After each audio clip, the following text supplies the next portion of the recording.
Hi, everyone. Welcome to another Fred Talk. Today's topic is First People's Principles of Learning. And we're going to go into a bit of an overview and then some suggestions for implementing in your subject area.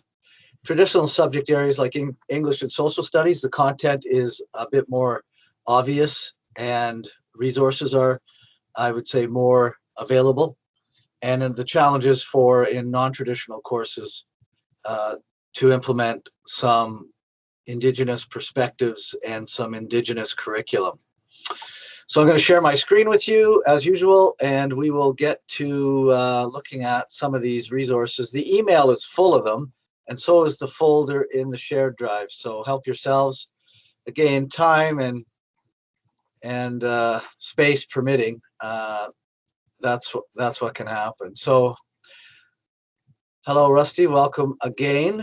One of the things we need to talk about when we talk about the new curriculum is the reality around the Truth and Reconciliation Commission.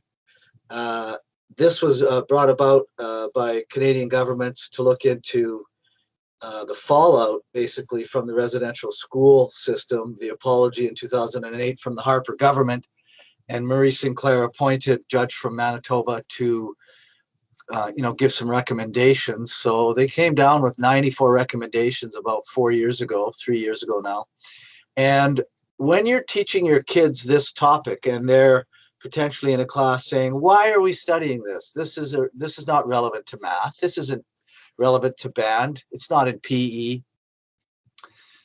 It's for sure okay to stop and explain, even show some of the videos I've attached, the videos that are out there. Because the more kids understand about the Indigenous experience in Canada, the more they'll appreciate why you're teaching them what initially might be something out of left field or something not completely course expected. So the recommendations are interesting, and I encourage you to read them all.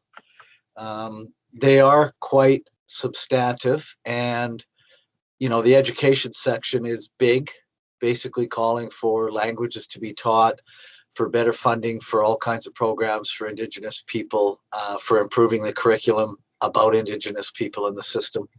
But it goes through a bunch of other topic areas: health, language and culture, reconciliation itself, all the other issues.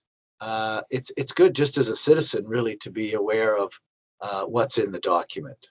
So some other resources that I would use if you're wanting to just teach yourself a bit more and also talk about it with students, the Beyond 94 Truth and Reconciliation in Canada Teacher's Guide from the CBC is very handy. If you look through the table of contents, you will see the topics, and there's classroom activities involved, and it's just a fantastic resource for this topic. So there's Murray Sinclair, and here's the success rate. How are we at implementing these various recommendations? Here's how it might connect to your curriculum, a page about that, and a constantly updated website. The website itself looks like this. This is on the CBC page, and there's videos in here, and a lot of this is heart-wrenching, right, for Indigenous kids, and some of it might be triggering. You do definitely have to be aware of the types of kids you're dealing with if you talk about these very serious issues. So there's a lot of resources out there, and sometimes in many ways there's too many resources. And as usual, my suggestion to you is take a single step. Think of something in your situation where you can address one of these subjects and start teaching kids in your area about a First Nations related topic. So this site is useful. This is the FNESC site, the First Nations Education Steering Committee. There are resources on here. I've downloaded a lot of the resources, and they are in the shared drive, teacher, new support curriculum, First Nations course, which Earls teaches, and also in the First Peoples principles of learning. And I've attached a lot of these to this email, and hopefully they'll all come through to you. Otherwise, I might have to resend it. Some of these resources tend to be big and might not get through to you the first time. So a good website to, again, educate yourself. The actual curriculum site looks like this. And if you click on Indigenous Education Resources, you get to this page, which has a whole pile of information. There's an inventory. There's some useful videos, facilitator's guide. Case studies is interesting, what other districts have tried and are doing. And, you know, again, a lot of information is out there about First Peoples Principles of Learning. So let's go back to this resource, which I've attached. There's a link to it. This is a great, useful resource as well. The title, the description, and then the links or references to resources that you can use in your particular class. This is also something handy to print off and just highlight for your particular area, and then go back to this document if you just want to click on the link that would take you to the appropriate useful resource. So a little bit of time and energy required. So a couple of the resources I'll just reference for the sort of non-traditional areas. This is Spanish. You know, these are all in the handouts, and they're basically covered all the main core subjects, as well as arts, design, Spanish, and French.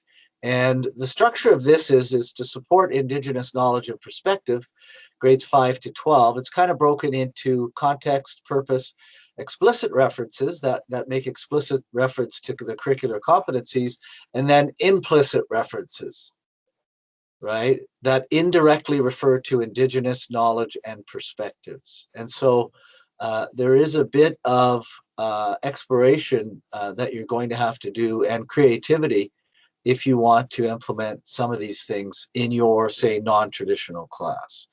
In a regular social studies or I would say English class, a lot of this is fairly easy, the content, in terms of it's there. In Law 12, you know, Indigenous law is a huge part of what I teach. It's the Indian Act. It's obviously residential school impact. Incarceration rates among Indigenous people related to that history.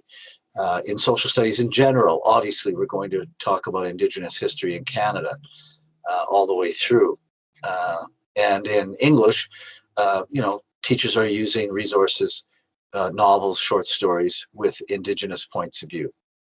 The more challenging is to go outside your traditional areas and into subjects across the spectrum, where you're expected to introduce some Indigenous curriculum, some Indigenous points of view. And again, to explain why is to say, these are the Indigenous people principles of learning. The Indigenous people were the first people in this country, and we're acknowledging that, and we're showing respect to how they survived here. And, you know, I think it's it's an interesting, could be a very interesting thing for a lot of classes. So it basically breaks down to explicit, implicit, and then big ideas, curricular competencies, content referenced here. This is grade 5. So for Maria, if you have time, you would probably go down to the grade 10 section and start seeing how you might incorporate one or two of these ideas, suggestions into your Spanish class. Obviously, you know, the people who speak Spanish today in North and South America were heavily impactful on Indigenous people. And in my History 12 class, I look at that, and in other classes, but this might be one of those topics of conversation here. There are ideas to introduce these topics in Spanish. In the arts design section, it looks like this. You know, I'm down here at woodwork. Same kind of thing, but you'll notice here the explicit is not so explicit. It's implied, and you know, there's more work required, I would say, here on the teacher's part to come up with some creativity that might lend itself to talking about an Indigenous point of view.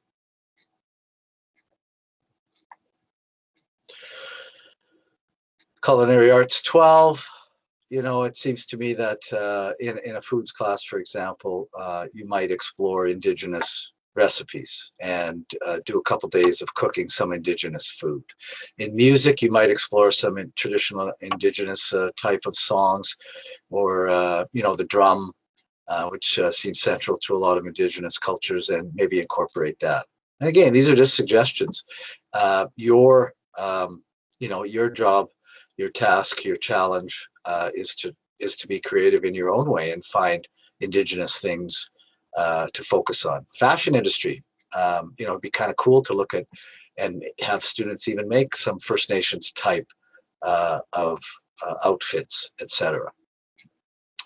So it's not an easy task for people who are outside the traditional area, but I think it's something that, if people work together in collab time or in mentorship time, and there's other money available through Suzanne, I think we can make some real inroads into spreading the First Peoples Principles of Learning throughout the spectrum of courses here at Coraloo. So that's it for this Fred Talk. The next one will happen in the fourth quarter sometime, and I'm not sure what it will look like because depending on how much time I have, I'd like to look at place-based learning, and that does relate to the First Peoples Principles of Learning as well. Thanks for listening. I hope you have a great fourth quarter startup, and we're rounding the clubhouse turn for the year, so let's make it a good one. Take care, everyone, and we will talk to you again.